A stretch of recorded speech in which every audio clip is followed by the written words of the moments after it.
Hi,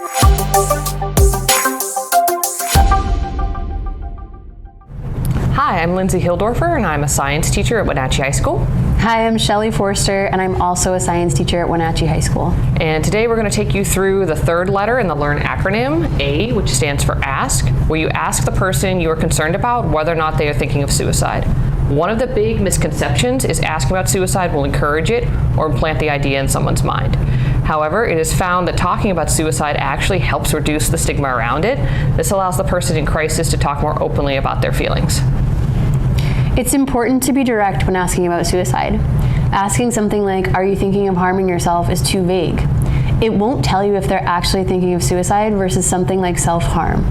If we can't say the word, they likely won't either. You will want to be short and to the point, asking something like, "Are you thinking of suicide?" Or "Are you thinking about killing yourself?" Or "Are you thinking of ending your life on purpose?" There's a very simple prompt you can use to ask someone about suicide.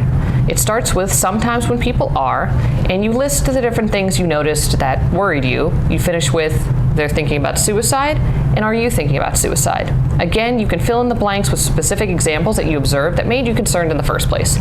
This will show a lot of empathy for the person, plus show that you care enough about them that you notice that they are struggling.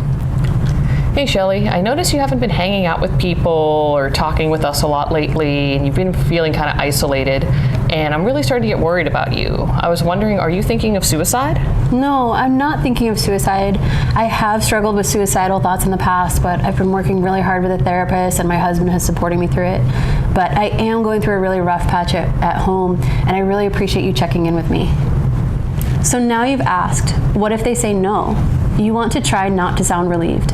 There's no right answer to this question, and even if they aren't feeling suicidal in the moment, you don't want them to think they cannot come to you if that changes. You will want to keep lines of communication open, let them know you care, and ask if they have a person they would go to if they were feeling that way. If not, you can tell them that you'd like them to come to you if their answer changes.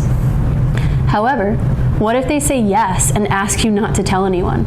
While it may feel very difficult, you will want to tell them that you care about them and want to help them, but you will need to tell someone to get that help incoming.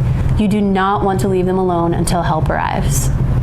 Next, if you're comfortable doing so, you should ask some follow-up questions such as, have you thought about how you might end your life, and do you have the access to those means? These answers will help you understand the level of risk this person is posing to themselves. For instance, someone without a plan is at a lower risk than someone who has a method that they could use if given access to it. This critical information can then be passed on to the next person to help them better assist the person in distress.